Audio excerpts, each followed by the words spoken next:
most important time of year for farmers and backyard growers. And why is that? It's because right now we are all putting our beds to rest for the spring season, and how we put our beds to rest may ultimately determine, one, the productivity of the space that we have next year for all of our crops, and two, potentially the amount of weeding that we do. So for those of you who are new to my channel, my name is Jessie. I am entering into my third year of flower farming.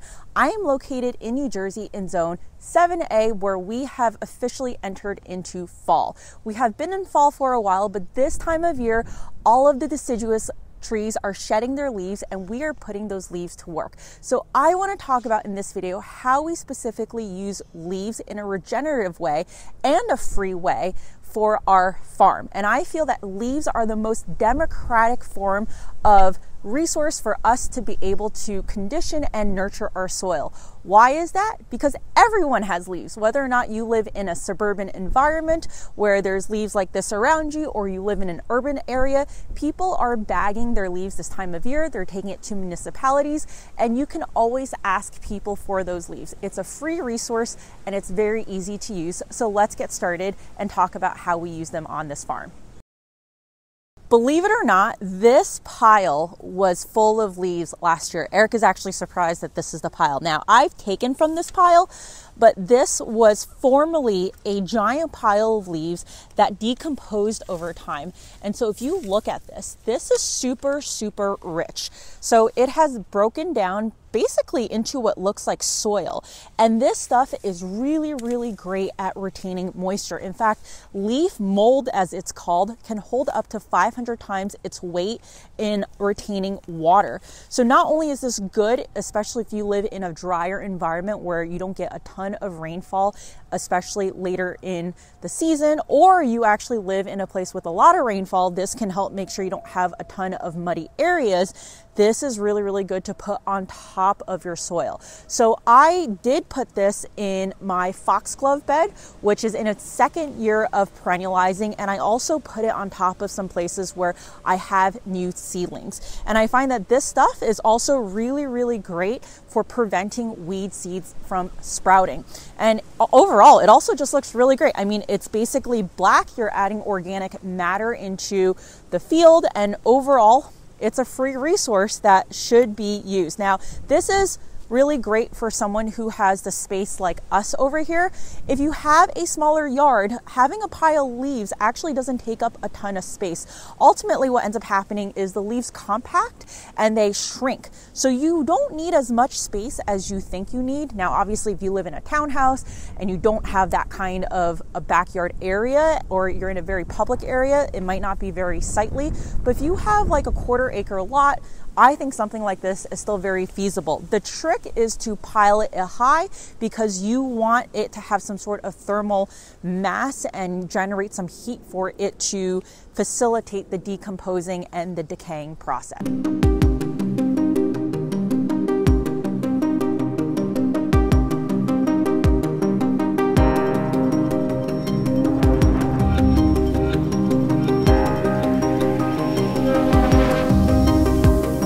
Putting leaves directly onto the beds in the field is one of my favorite ways of using leaves because it is relatively quick. So what we do is we collect all the leaves and we put them into a pile, and luckily now with the help of a tractor, it's a lot easier because Eric can take the grapple and then basically transport the leaves over directly into the field, and all we have to do is rake them over.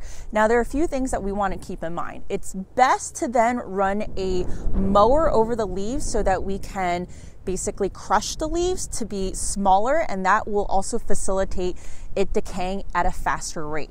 The danger with using whole leaves in the ground is that if you have too thick of a layer, they might actually mat, and it creates too thick of a layer where you are going to facilitate anaerobic bacteria, and that basically means you're going to be more prone to things like diseases. Now, I have put whole leaves down in the past. I just put a thinner layer. Over here, we have crushed leaves that I ran a mower over. This is just a typical push mower, and you can see the leaves leaves are definitely, there's still some whole leaves, but as a whole, they are more crushed. And here's a side-by-side comparison of what leaves look like when they're crushed versus when they're not crushed.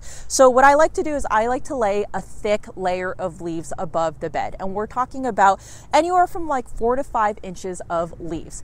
Now, why do we do this? We do this primarily to protect the soil. So covering the soil is one of the number one tenets of regenerative farming. Some people think about that in the form of cover cropping, but putting on mulch in the form of leaves also counts as that too. And the reason why this is helpful is, one, similar to leaf mold, you can prevent erosion from occurring, especially in the winter. Right now, it's a very, very windy day. So if you had dry soil right now, it might actually be blowing around. But more importantly, when the leaves are on top, it actually acts as a layer of insulation, which means that it is helping keep your soil warm. And keeping your soil warm is important because you are basically prolonging the soil life to be able to do its thing, to live and to poop and to eat and to really nourish your soil. The amount of soil life in your soil is going to really impact your yield. So the better the soil, the healthier the soil life, the better off you will be later.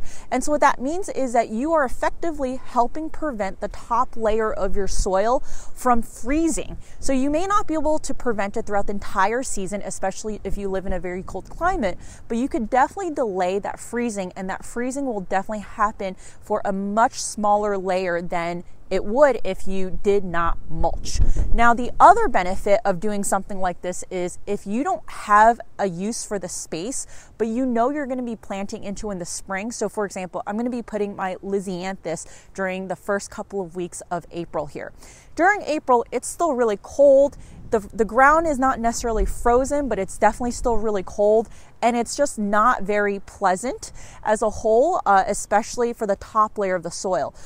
By having this leaf mulch down here, I can just peel away the leaves in the spring, and that will make the bed pretty much ready for me to plant those seedlings in and not have to do too much work. And what I can do is I can leave those leaves on the side in the walkway where they will continue decaying, or I can put them into a pile and let them further compost down into leaf mold. So effectively what I'm doing is I'm using the leaves right now to act as a insulating layer, and then later on I will hope that they will decompose and I can use them back on top of the beds when I have those seedlings established. This bed over here had my dahlias in 2023, and I actually did apply leaves on top of the bed. So I mentioned the potential to have less weed pressure earlier. These beds here where I applied the leaves had the least amount of weed pressure, which was awesome. And that's another reason why I wanted to get ahead of the game and make sure that these beds were mulched with leaves. So I will still get weeds in the form of grasses that form through tap roots and all that stuff, but seeds that are on the top layer are now a lot less likely to sprout because they have layers of material above them that is blocking out the sunlight. Now, the last thing I want to talk about is just where can you get leaves and what kind of leaves should you get. So generally, people don't spray their trees. Sometimes they do have to treat their trees if there's disease or pests. So just make sure if you're asking people for leaves that you are making sure they're not giving you leaves from tree to tree. So you can go onto Facebook Marketplace for people to just say like, hey, like come on over with your leaves. A lot of people do that and it's very successful. You can just walk around the neighborhood and ask your neighbors if you see bags outside, whether or not they'd be willing to let you have those bags. I've really never heard of anyone say no to that kind of request. But what makes it so easy is that if they're in bags, you can literally just take them out from the bag and put them on top of the rows. There really is no easier method to do this. So the other thing is that some people say you want to avoid black walnut.